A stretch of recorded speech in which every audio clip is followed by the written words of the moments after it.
What's up, you guys? Today we're gonna be collaborating with my good friend. What's up? Geek Climber! Dude, thanks for coming, man. Thanks for having me. So in today's video, we're gonna be climbing the same route and share with you guys our betas in detail. All right, let's do this. Let's do it. All right, you guys, let's get started with this red problem here.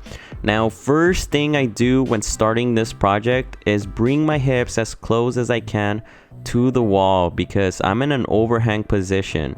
Now, the reason why is if I keep my hips away from the wall, I'm gonna have to carry my entire weight with this crimp hold here, and I want to avoid that. Now next, pretty simple, left hand to this crimp, and from here there's a right crimp on this side. Before I go to that crimp, I have to set up my footwork, so I switch feet and I go right hand to that crimp hold. Now from here, I notice this really positive hold, so before I get to it, I look around for footwork that I can use. At this point, I notice this right foothold I can use, and then I reach out with my left hand. At this point, I'm fully extended. I am in a good position, but I know if I release my left foot, I'm gonna swing out. So I need to have control. And in order to do that, I keep my core tight, pull in with my left hand to lock it off, and I keep my right foot engaged.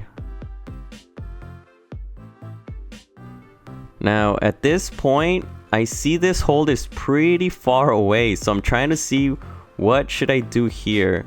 So I bring my left foot up high so I can crank up and reach out to this hold.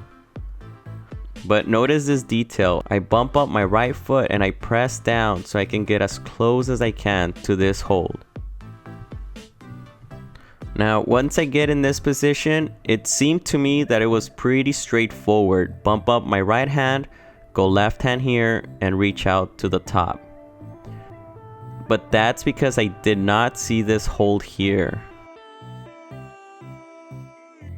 Today we'll be breaking down how I climbed this red V3.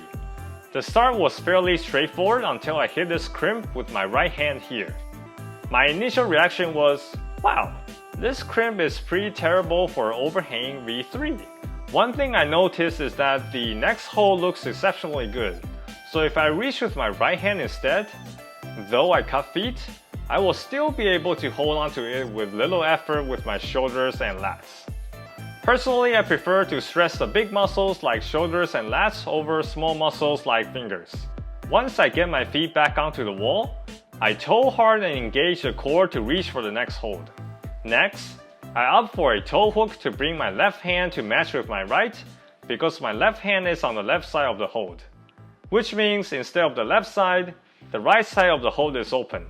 After matching my hands, obviously I need to switch the toe hook back, so I can actually step up with the tips of my toes. Another important thing is that even if there isn't a hold on the wall, you can still use the wall. With one back step and another back step, I then hit a terrible crimp. But at least there's another foothold on the right, so I can position my body in a way parallel to the direction of the crimp to make holding onto the crimp easier.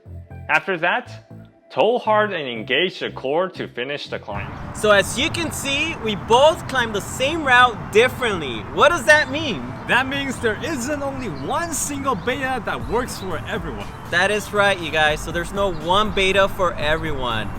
You guys, make sure you check out my collaboration with Geek Climber over at his channel. Here.